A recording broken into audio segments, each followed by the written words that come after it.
¿Qué tal, chicos? Buenos días, soy el profesor Martín y el día de hoy vamos a hacer la clase que corresponde al tema de los fenicios, los hebreos y los persas. Ya estamos terminando el mundo antiguo en la historia universal. Recuerden que terminamos con Grecia este año. Vamos a empezar la clase, como siempre conmigo, dándole las gracias a Diosito. Le vamos a agradecer porque estamos vivos, porque estamos con nuestras familias, porque tenemos algo que comer. Y le vamos a pedir lo mismo, que nos cuiden, que cuide a nuestros papitos, que cuide a nuestras familias, que ponga siempre un plato de comida en nuestras mesas y en las mesas de las personas que más lo necesitan. Bien, chicos, vamos a empezar con una con un video disparador de los fenicios. ¿Cómo les va? Hoy vamos a hablar sobre los fenicios. ¿Y qué fue de esta civilización? Bueno, debemos decir que esta civilización se desarrolló entre el año 1500 a.C., tiempo en el cual establece colonias en todo el norte de África y en el sur de Europa. También debemos decir que era una civilización antigua compuesta de ciudades independientes que se extendían a lo largo de la costa del mar Mediterráneo, extendiéndose a través de lo que es ahora Siria, Líbano y el norte de Israel. Los fenicios eran un gran pueblo marítimo conocido por sus poderosos barcos. Cabe destacar que la isla de la ciudad de Tiro y la ciudad de Sidón fueron los estados más poderosos de Fenicia. Las ciudades o estados fenicios comenzaron a tomar forma en el año 3200 a.C. Continuemos hablando sobre los fenicios, particularmente sobre sus periodos.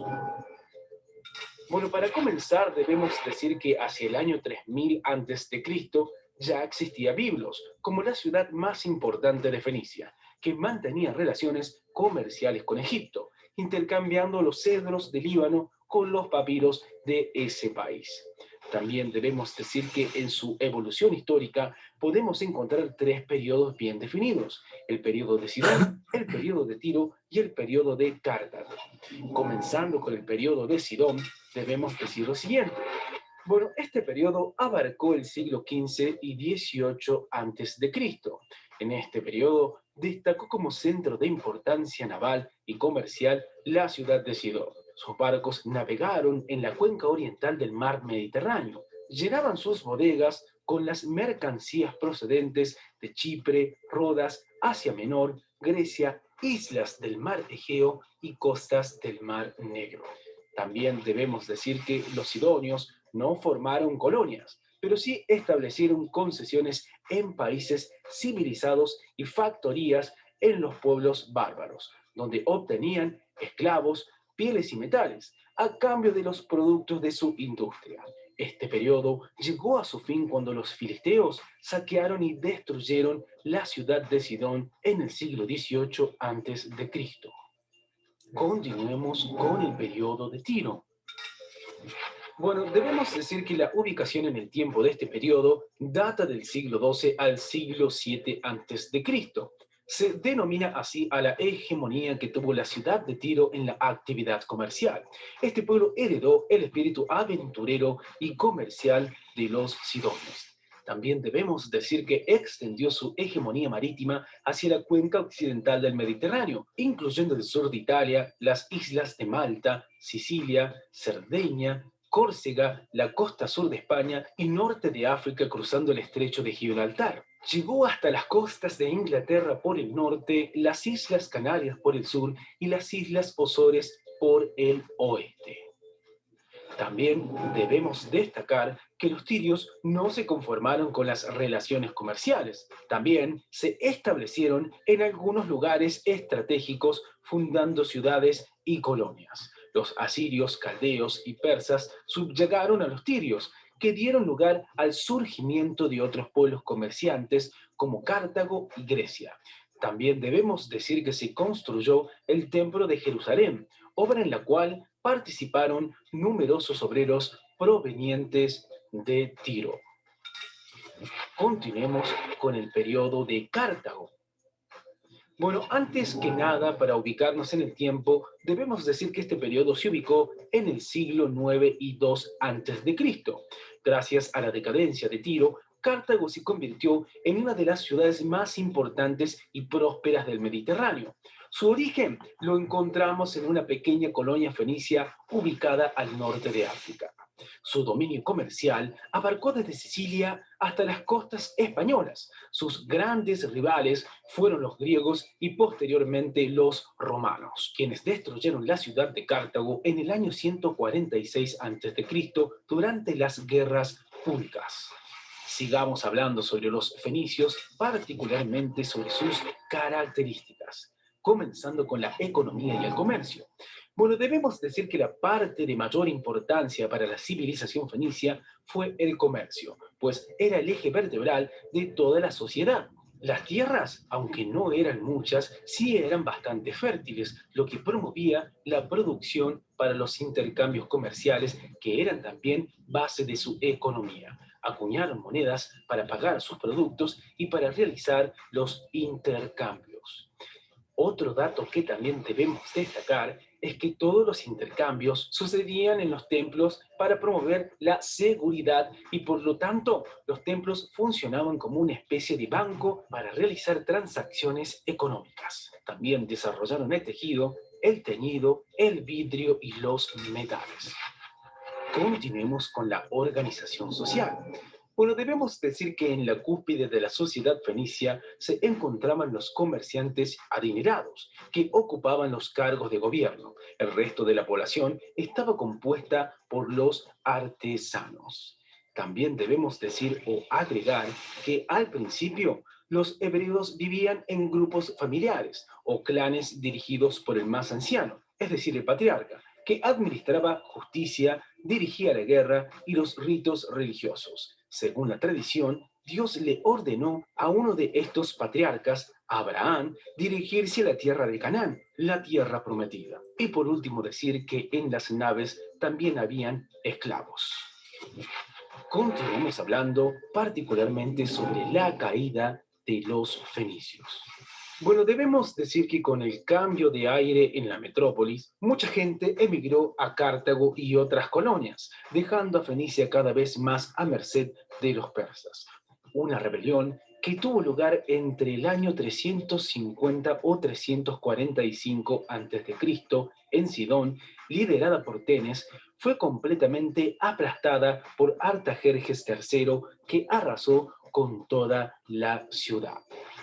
También debemos decir que el dominio persa se ve sacudido con la llegada de Alejandro Magno, que en el año 332 a.C. conquista Tiro. Alejandro fue excepcionalmente cruel con Tiro y su población, ejecutando a 2000 prominentes ciudadanos, pero manteniendo al rey en su puesto, a fin de que todos supieran de quiénes eran vasallos. Sigamos hablando un poco más sobre los fenicios, particularmente sobre los aportes que dejaron. Bueno, entre los aportes debemos destacar al alfabeto. Perfeccionaron el sistema de escritura, resumiéndolo en 22 letras que representaban los sonidos elementales de la voz humana y con cuya combinación podría escribirse cualquier palabra. Es decir, que de aquí nació nuestro alfabeto.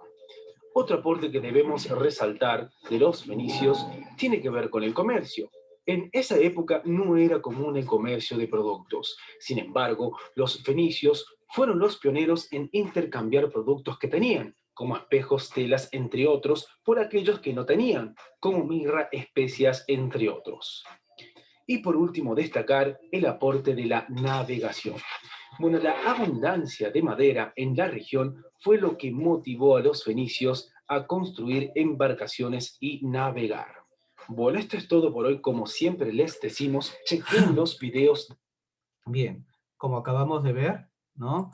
Los fenicios van a tener una importancia en el mundo antiguo, ¿no? Porque van a ser los que van a ser los precedentes de los hebreos, van a ser el duro competidor de Roma y a partir del cual Roma se va a convertir después de las guerras púnicas que vimos ahí. Los fenicios tienen varias etapas. Vimos en el video que la última de sus etapas era la etapa de Cartago, ¿no? Cartago va a ser una de las principales ciudades del Mediterráneo y la enemiga de Roma. Vamos a estudiar, como le dije, Roma el año que viene todavía, pero para poder entender el ascenso de Roma tenemos que entender a Cartago, que es el último momento de la cultura fenicia, que al mismo tiempo son los antecedentes de lo que van a ser los hebreos. Los fenicios eran de raza semita, ¿no? Camitas, semitas, son distintas razas. Y procedían de Caldea. Van a estar ubicados aquí, en el este del mar Mediterráneo. Reducidos a un territorio estrecho, cerca de las costas mediterráneas, se van a dedicar a la navegación, van a ser una cultura talasocrática, eso es lo que significa poder del mar. Encontraron en el mar un medio de vida, ya que se convirtieron en grandes marinos y comerciantes, ¿no? Por eso que decimos que son talasocráticos. Todo estaba destinado hacia el comercio.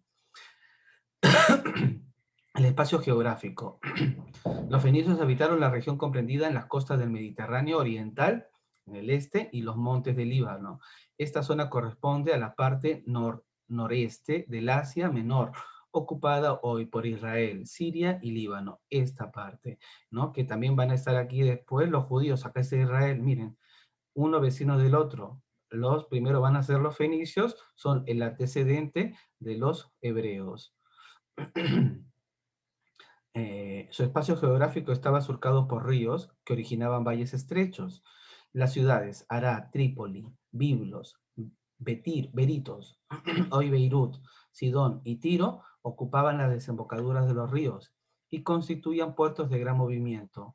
El medio geográfico, la cercanía al mar y la existencia de maderas como el cedro, utilizado para la fabricación de los barcos, hicieron que los fenicios desarrollaran exitosamente el arte de la navegación. Por eso es que para ellos el mar era su entorno geográfico natural. ¿Cómo era su sistema político de los fenicios? El sistema político de los fenicios estaba organizado descentralizadamente, ¿no? Era un estado descentralizado, pero no tenemos que pensar en Fenicia como un país, ¿no? Sino como muchas ciudades-estados, debido a que los pobladores se agrupaban en ciudades-estado. Eso significa, igual que lo que va a ser Grecia, son ciudades-estados, cada una con leyes distintas, gobernantes distintas. No era como Roma, por ejemplo, que Roma era un imperio con un solo líder. Acá está más atomizado, como Biblo, Sidón y Tiro, que eran a la vez puertos, ¿no? Entonces el puerto, el mar, va a ser su enclave natural. Estas ciudades-estados muchas veces rivalizaban entre sí, ¿no? Igual que vamos a ver la historia de Grecia, cómo Esparta rivalizaba con Atenas, cómo Atenas rivalizaba con Macedonia, son por el hecho justo de ser ciudades-estados y no un mismo imperio, como el caso de Roma. Roma, para evitarse eso, todo fue un imperio y le permitió tener mayor éxito, bueno, por 1000 años. Los fenicios tenían gobiernos monárquicos, pero los reyes no ostentaban el poder absoluto, ¿no? Eran monárquicos, pero no monarquías absolutas. ¿En qué sentido no eran monarquías absolutas? Los comerciantes más ricos integraban un consejo, ¿no? Como un congreso, que limitaba el poder del monarca. Sus ritos religiosos y el culto de sus dioses estaban subordinados a los intereses sociales y económicos de cada ciudad, ¿no? La religión como un instrumento político de cada ciudad. Entre los años 1200 y 800 a.C., los fenicios van a desarrollar una talasocracia, eso es lo que les decía.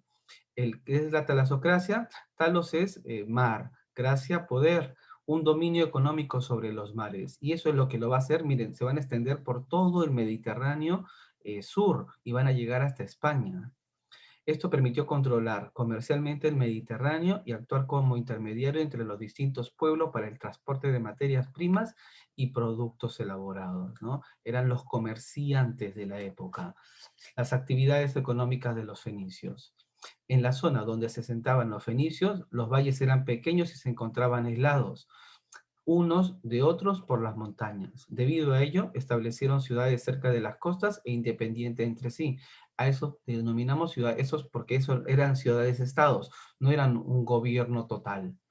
Los fenicios van a ser grandes artesanos, fabricaban telas, joyas, perfumes, vidrio y cerámica decorada, o tenían lana de Macedonia y de Egipto.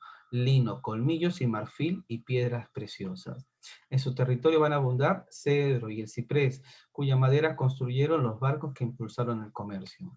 Fueron intermediarios comerciales entre distintos pueblos, lo que los llevó a expandirse a través de 3 sistemas. ¿Cuáles son estos 3 sistemas? Concesiones, factorías y colonias. Esto también nosotros mismos hemos visto cuando veíamos, por ejemplo, culturas antiguas como Wari. ¿Recuerdan cómo se dividían?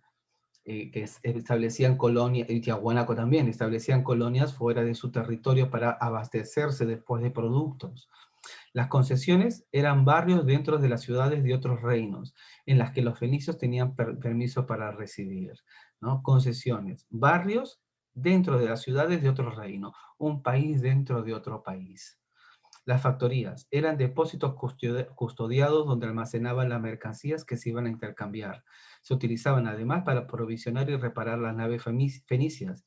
No tenían una población permanente, aunque los pobladores nativos eran asimilados como trabajadores, ¿no? Como fábricas. Y después las colonias eran poblados sometidos fundados en lugares alejados y con menor población. Cartago, Utica, en las costas africanas, Cádiz en Cádiz, Malaca en Málaga, en la península ibérica, entre otros, ¿no? Estas van a ser las 3 formas en las cuales van a expandirse por todo el Mediterráneo y ocupar esta pequeña población, este pequeño entorno, van a ubicarse en todo, miren, todo el sur del Mediterráneo. Los fenicios intercambiaban diversos productos como madera, seda y ébano, plumas de avestruz, pescado salado, cerámico, vino, aceite, comercio, ¿no? También se dedicaban al comercio. Eso era su actividad económica por excelencia. Miren sus embarcaciones. ¿Cómo eran sus embarcaciones? Vela cuadrada solo se desplegaba cuando el viento era favorable. La fuerza que hacía mover estas naves era la de los remeros, ¿no? Y estos van a continuar, este tipo de embarcaciones, hasta el descubrimiento de América, ¿no?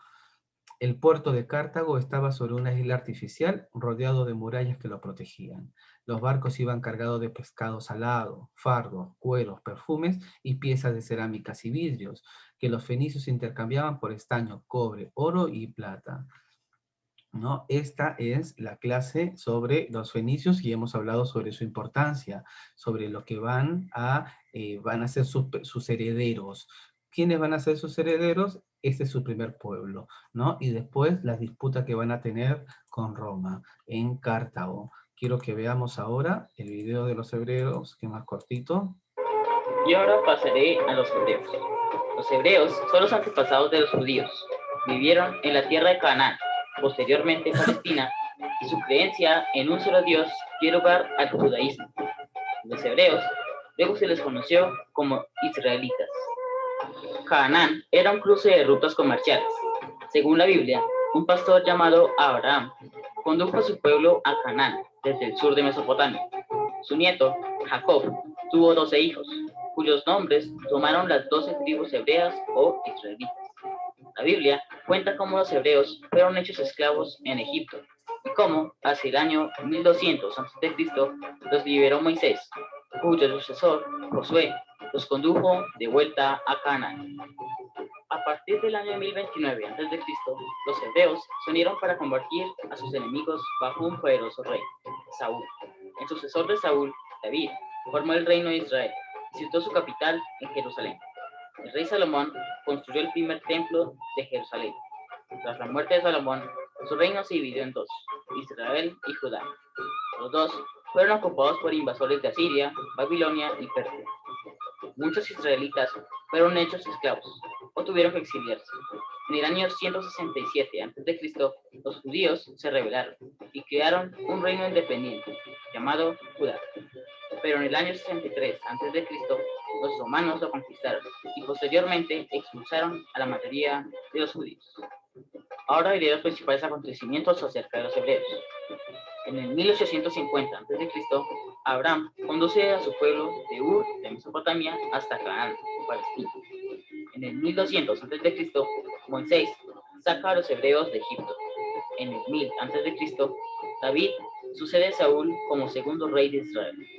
En el 1029 a.C., Salomón construye su templo en Jerusalén. En el 982 a.C., muere Salomón y es la división del reino. En el 722 a.C., los asirios conquistan Israel. En el 587 a.C., los babilonios conquistan Judá. En el 538 a.C., el rey Ciro de Persia permite a los judíos regresar a Jerusalén. Y finalmente, en el año 63 a.C., los romanos conquistan Judá y le dan el nombre de Judea. Y bueno, aquí termina el episodio de hoy. Informo que... Bien, esa es la historia de los judíos hasta la conquista del Imperio Romano, ¿no? Bien. Ay, perdón.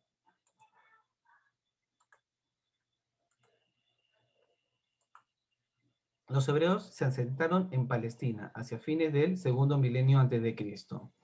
Este pueblo se convirtió en el primer reino monoteísta. Su historia la encontramos en el Antiguo Testamento. Nuestra civilización es greco-judía, griega en los valores, judía en la religión. Eso es nuestra civilización. Cuando me refiero a nuestra civilización, no a la peruana, sino a la occidental, en donde nosotros estamos enmarcados. El Perú es una combinación de la civilización occidental y la civilización andina. Pero entonces, para entender sus orígenes, tenemos que entender el mundo hebreo, porque como les digo, el mundo hebreo y el mundo griego construyen la civilización occidental. Nosotros somos Occidente, pero Occidente combinado, mezclado con el mundo andino. No, no es Europa, esto no es Europa, es Perú. Acá vivieron los incas, nosotros tenemos otro desarrollo, pero parte de ese desarrollo van a ser aquí. Estos son los orígenes de nuestra civilización. Entendiendo civilización no tan solo por el lado occidental, también les he dicho que lo hemos visto todo hasta julio, lo que es historia del Perú, ¿no? Pero es la conjunción de ambas civilizaciones, el mundo andino y el mundo europeo, eso es el Perú. Pero el mundo europeo es la síntesis del mundo cristiano, judío cristiano, griego. El entorno geográfico. El pueblo hebreo se va a desarrollar en Palestina, región conocida antiguamente como Canaán. Miren, una civilización, ya habíamos dicho, en el sur se van a encontrar los judíos y en el norte se van a encontrar los fenicios. Los fenicios son los que van a ser el antecedente de los hebreos. Limitaba al norte Fenicia y Siria, al sur el desierto de Arabia, ¿no? Por el este el río Jordán y los montes del Líbano, y por el oeste el mar Mediterráneo. El río Jordán atraviesa su territorio de norte a sur y desemboca en el Mar Muerto. ¿Qué es el Mar Muerto? Es una depresión, ¿no? Es un mar que está debajo del nivel del mar, 395 metros bajo el nivel del mar. Es el mar que está a mayor profundidad sobre toda la tierra. La historia de los hebreos, ¿no? La historia de los hebreos es sorprendente. Toda la encontramos en el Antiguo Testamento. Los hebreos eran un conjunto de tribus de pastores que hacia el año 1800 a.C. migraron de Mesopotamia a la región de Canaán, bajo el lago de su patriarca, Abraham. 100 años después se van a unir a los Hicsos. Recordemos a los Hicsos como los invasores de Egipto. Cuando estos invadieron Egipto, más tarde, cuando los Hicsos fueron expulsados por los egipcios, los hebreos fueron esclavizados. En el siglo XIV a.C. se van a liberar y van a retornar a Canaán, liderados por su patriarca Moisés. Miren las figuras, Abraham, la otra figura importante, Moisés, ¿no? Todos los conocemos de la película o de la novela. En Canaán, los hebreos fueron sometidos a los pueblos nativos y se van a organizar en tribus dirigidas por jueces. Hay un libro en la Biblia que se llama Jueces. ¿Quiénes eran los jefes? Jefes políticos, militares y religiosos. Posteriormente, hacia fines del siglo XI, los hebreos establecieron una monarquía. También la encontramos en la Biblia. El primer rey va a ser Saúl, después David, quien va a conquistar Jerusalén y la va a convertir en la capital del reino, ¿no? Va a ser la unificación de todo el reino. Su apogeo va a llegar con Salomón en el siglo X. Luego de la muerte de este, alrededor del 930, se va a producir un cisma, sobre el cual se van a formar dos reinos, ¿no? Va a haber, como lo vimos en el video, el reino de Israel y el reino de Judá, luego de la muerte de Salomón. La monarquía solamente va a durar 3 periodos, Saúl, David y Salomón. Ese es el tiempo que dura su monarquía.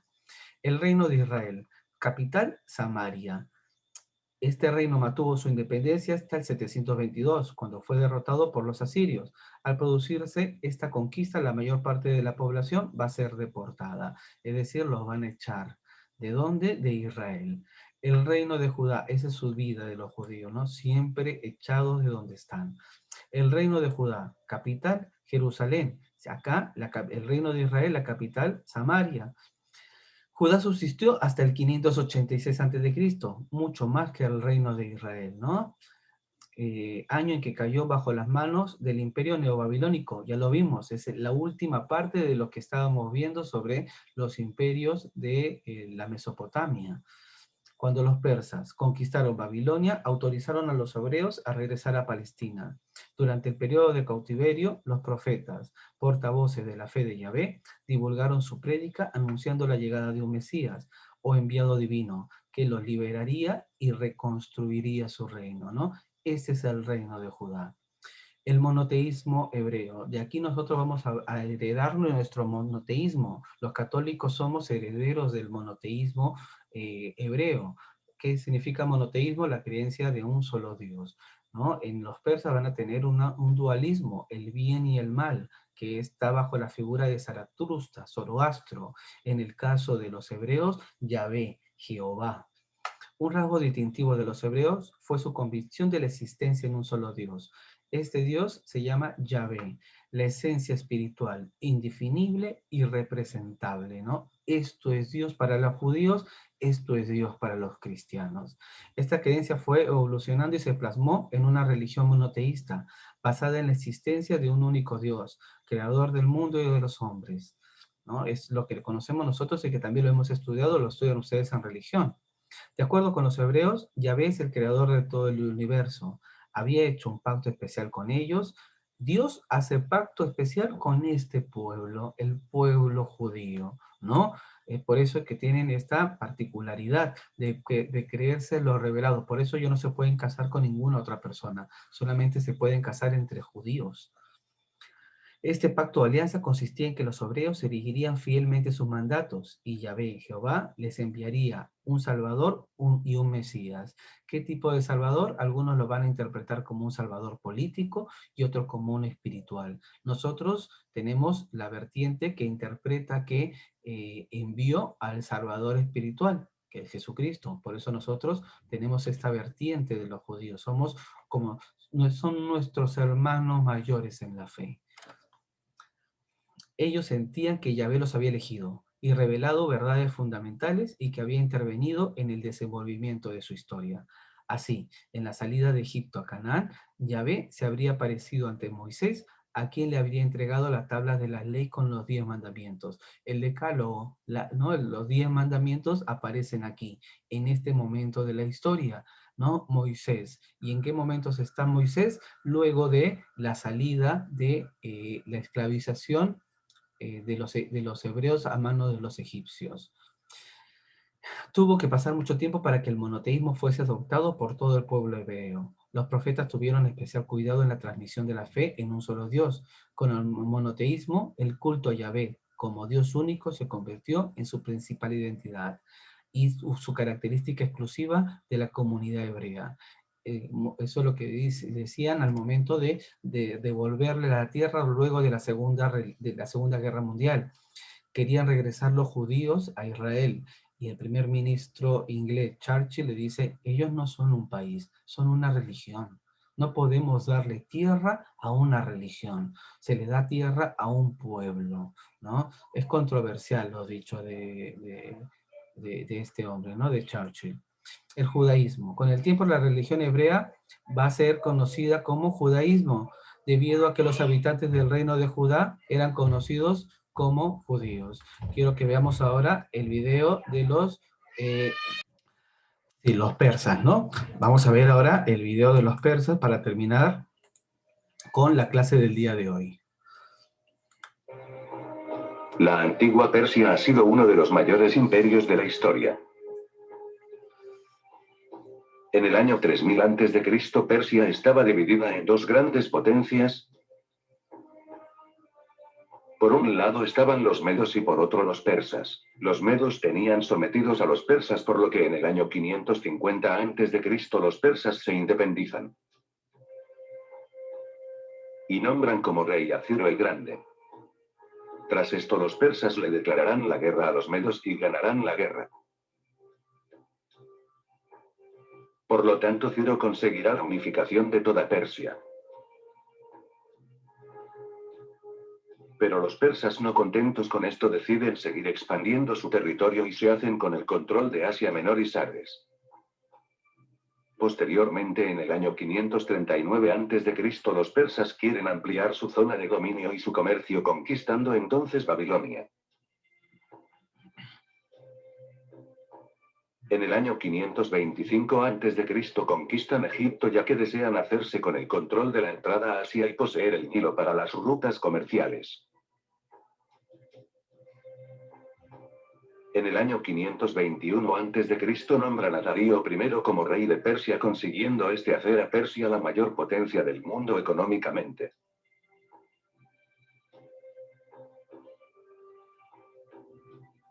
Construyendo grandes infraestructuras como el Palacio de Persépolis.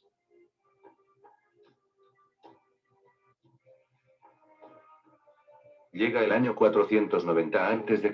y los persas, deseosos de más territorios, deciden conquistar Grecia, provocando entonces las llamadas guerras médicas, siendo la primera batalla la de Maratón, provocando a los griegos a hacer retroceder a los persas. En el año 486 a.C. el rey Darío muere y lo sucederá el rey Jerjes.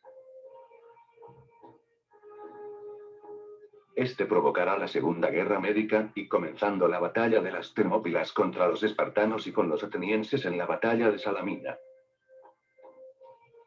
En el año 336 a.C., un joven llamado Alejandro Magno, rey de Macedonia y Grecia, acabará con todos los persas, conquistándolos en 13 años. Tras su muerte, los partos, una tribu persa, se harán con el control de la zona que Alejandro Magno conquistó. Bien, ¿no? Eso es la historia de Grecia. Si es que queremos entender lo que vamos a ver luego para poder entender a lo que van a hacer la cultura griega, tenemos que entender a los persas. No se entiende a Grecia si no se entiende su rivalidad con los persas. Si quieren ver una película para entender esto y vayan adelantándose, vean 300. Muy buena película.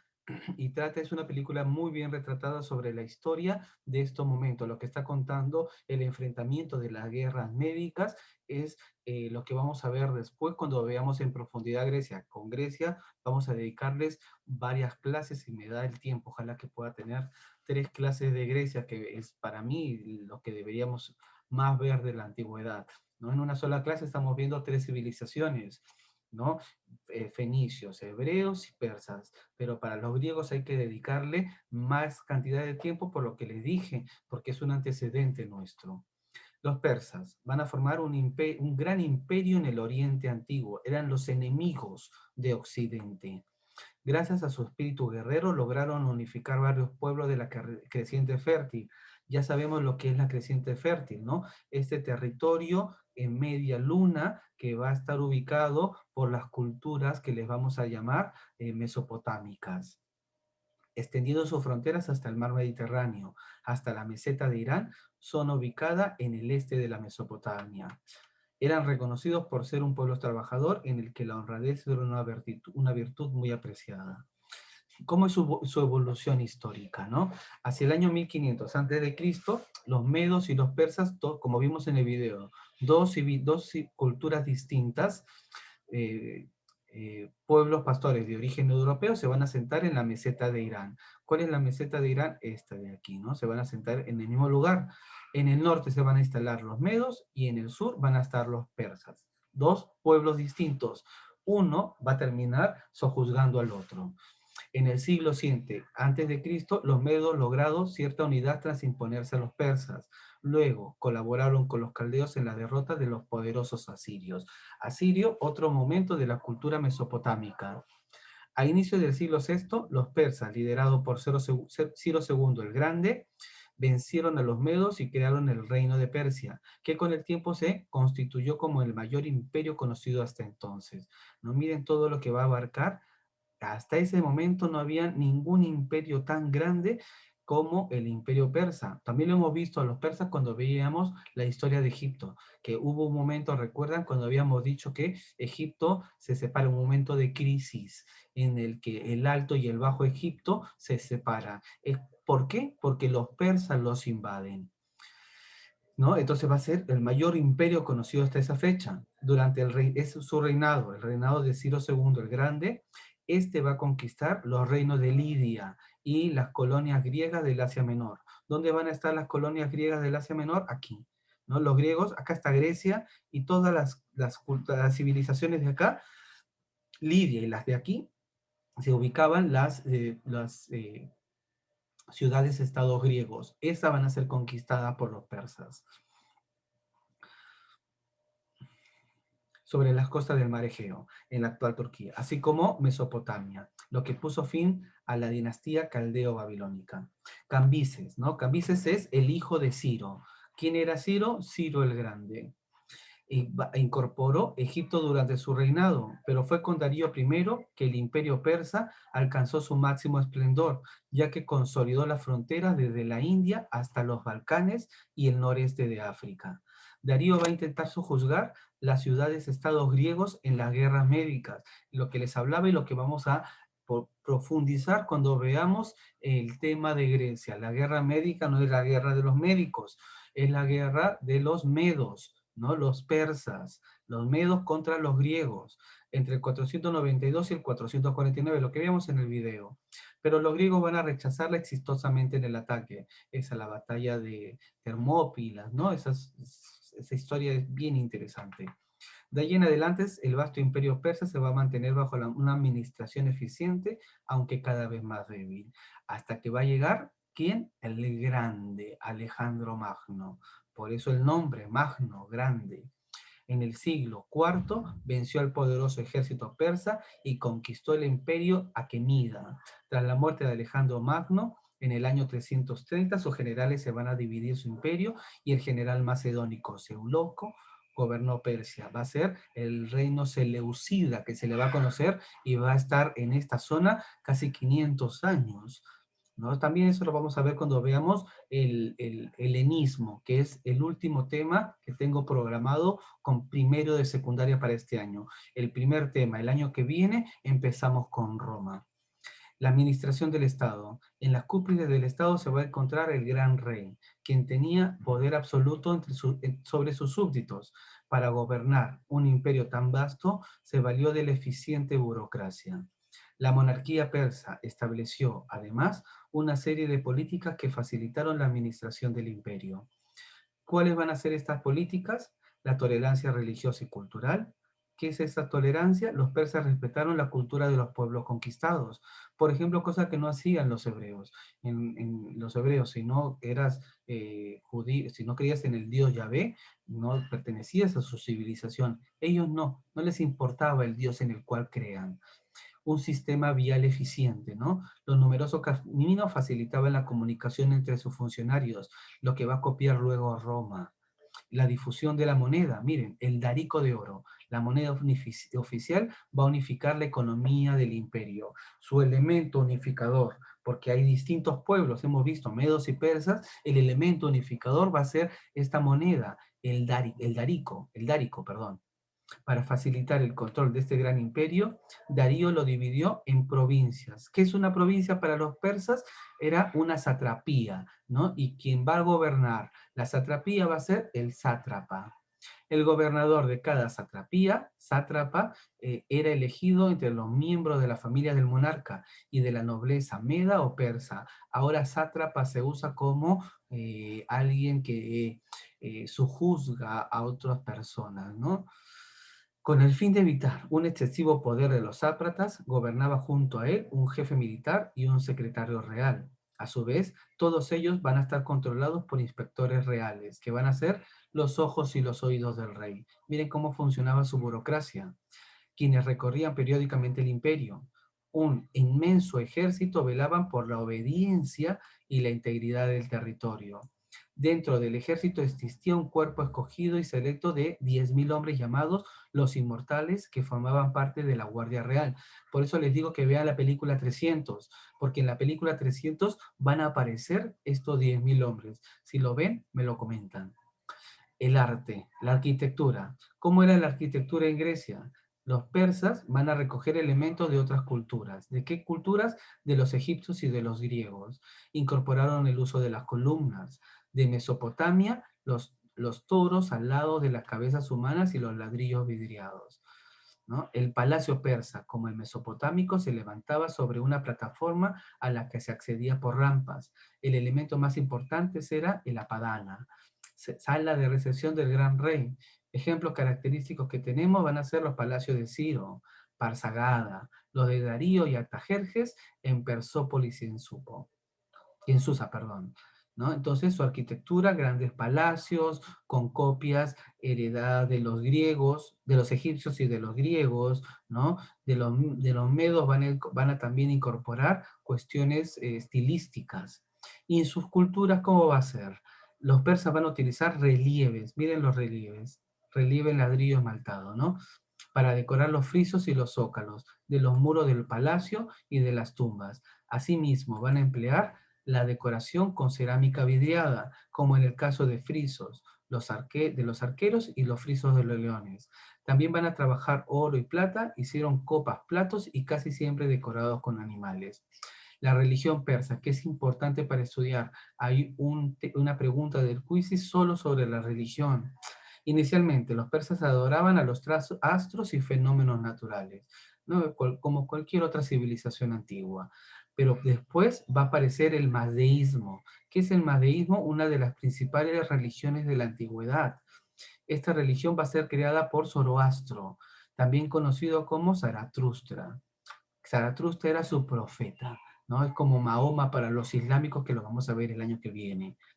Sus ideas y principios van a quedar reflejados en Avesta. ¿Qué era Avesta? La Biblia de ellos, el libro sagrado de los persas. En un principio, Zoroastro predicó la existencia de un solo Dios, pero luego el mazdeísmo se transformó en una religión dualista. ¿Qué es dualista? Dos principios, el bien y el mal, ¿no? Como el yin y el yang de los orientales, o como lo bueno y lo malo, ¿no? Pero como si los dos fueran una unidad. Es bien interesante esta religión. Luego de eso van a venir los documentos que tienen que leer para poder realizar la tarea. ¿Cuál es la tarea de esta semana? Ustedes ya saben. Tienen que hacer 3 cosas. La ficha, esta ficha de aquí, esta ficha, ¿no? Todo lo que necesitan está indicado acá, y también la información, línea de tiempo, miren, y información aparte que necesiten. Los documentos son lo que les acabo de decir que está al final del tema, ¿no? Esto es todo lo que tienen que hacer esta semana. Ficha, material de estudio y el quiz. No se olviden que cierra el sábado para ustedes porque acaban de tener la exposición el día de ayer. Bien, chicos, espero que estén bien, que esta clase les haya servido para entender el tema. Ya estamos llegando al fin de la historia universal. Me gustó verlos ayer, ¿no? Espero que tengan un buen fin de semana. Les mando un saludo afectuoso. Nos vemos. Chau.